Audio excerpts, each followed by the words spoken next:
There's a specific kind of discomfort that doesn't have a name. It isn't failure. It isn't unhappiness. It isn't burnout in the way people usually describe it. It's the feeling of looking at your life, the career, the reputation, the stability you built, and realizing that all of it is intact, but none of it is moving. You're not struggling. That's almost what makes it harder to talk about. By most traditional metrics, you've succeeded. You have the titles, the experience, and the responsibilities that younger versions of yourself once aspired to. But lately, there is a quiet, persistent friction.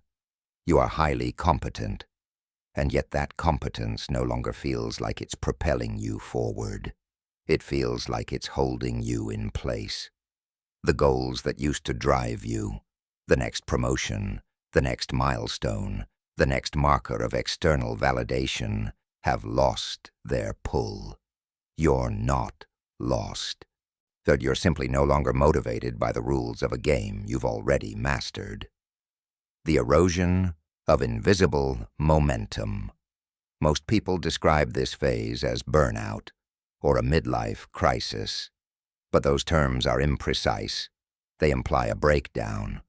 What's actually happening is an identity misalignment.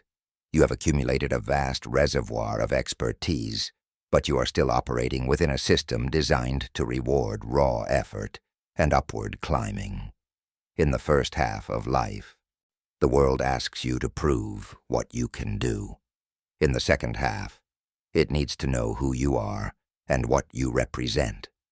When you continue trying to win using the old metrics, more hours, more output, more tactical activity, you feel diminishing returns, not because your capacity has declined, but because the metrics themselves no longer fit the phase you're in. You watch younger peers accelerate with an energy you remember having, and for the first time, that your history feels less like an asset and more like weight. You start to wonder, if I change now, do I have to dismantle everything I've built to do it? The answer is no. But the strategy has to change. The structural shift of progress.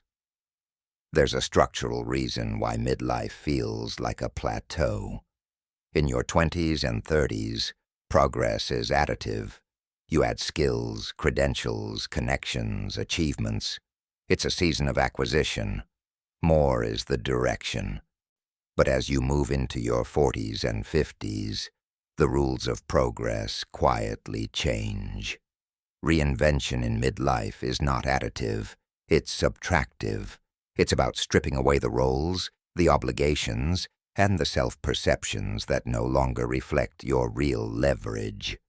It's about moving from high performer to authority. A high performer is judged by their output. An authority is judged by their judgment. If something feels stalled, but it's likely because the competition is still happening on output, in a phase where the greatest value is pattern recognition. The energy is going toward earning a seat at a table where the more accurate move is setting the agenda. This isn't a criticism of the past. The first half required exactly that kind of effort. It's simply that the same approach applied to a different phase produces a different result. You're the reset fallacy. The primary fear that keeps capable people from moving is what might be called the reset fallacy. The cultural narrative around reinvention says, start fresh, follow a new passion, become someone new. And at 45 or 55, that narrative feels dangerous. There's a reputation to protect, financial obligations, a family that relies on stability. The idea of starting over feels like an insult to the decades of work already invested. It feels like invalidating the past.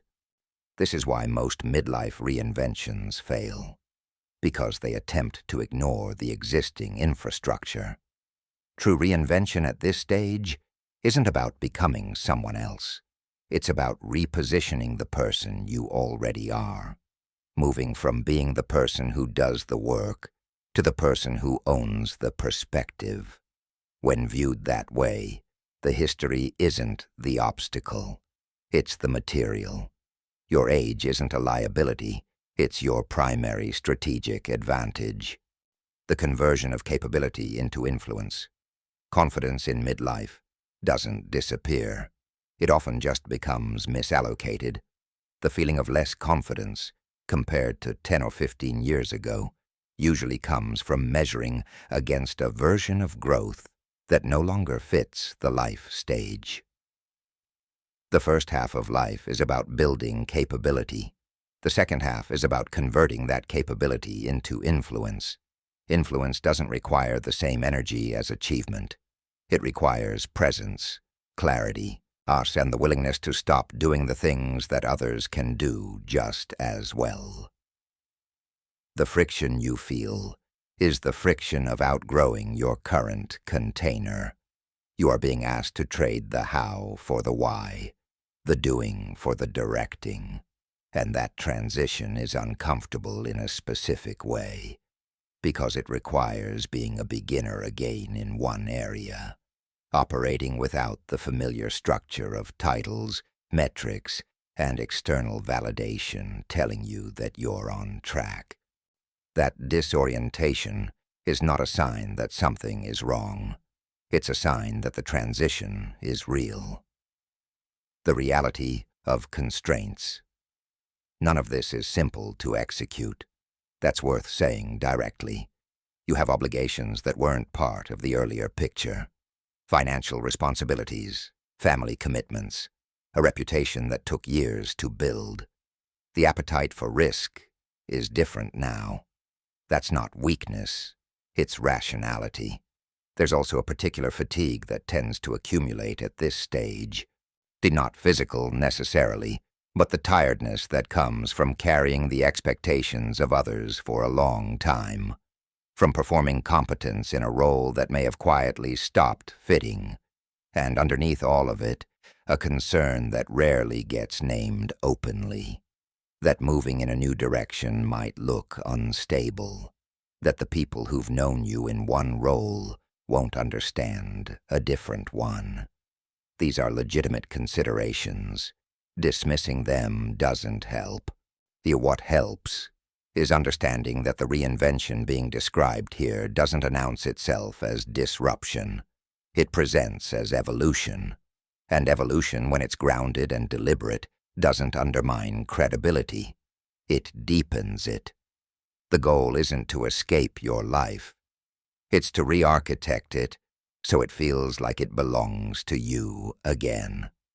The hidden identity reconstruction here is the realization that tends to arrive quietly, usually after sitting with everything that's come before. That your first half of life was not the main event. It was the gathering of raw material, the skills developed, the failures endured, the reputation built.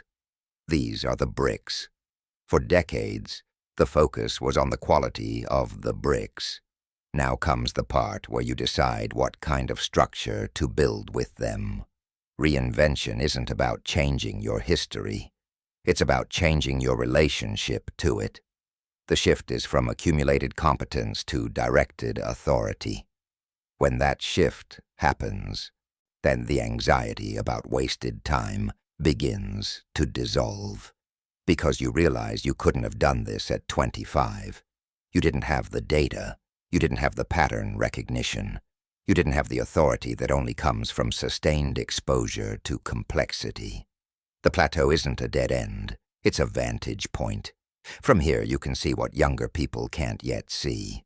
The long arc of consequences, where the real leverage is hidden, which problems are actually worth solving. That's not nostalgia. That's a structural advantage. The quiet authority. The rules of progress have changed, and they've changed in a direction that favors depth over pace, discernment over volume, credibility over visibility. The world has no shortage of high-energy achievers. What it's short on is people with grounded judgment and the composure that only comes from experience. Reinvention at this stage doesn't require a loud announcement. It doesn't require a fresh start or a dramatic pivot. It requires a quiet decision to stop competing in the dimension where you're least advantaged, and to start operating from the one where your advantage is most concentrated. You are not starting over. You are finally beginning to deploy the leverage you've spent your whole life building. Confidence doesn't come from knowing you can do everything. It comes from knowing precisely what you no longer need to do. That clarity, earned, not assumed, is the midlife advantage. And it's already yours.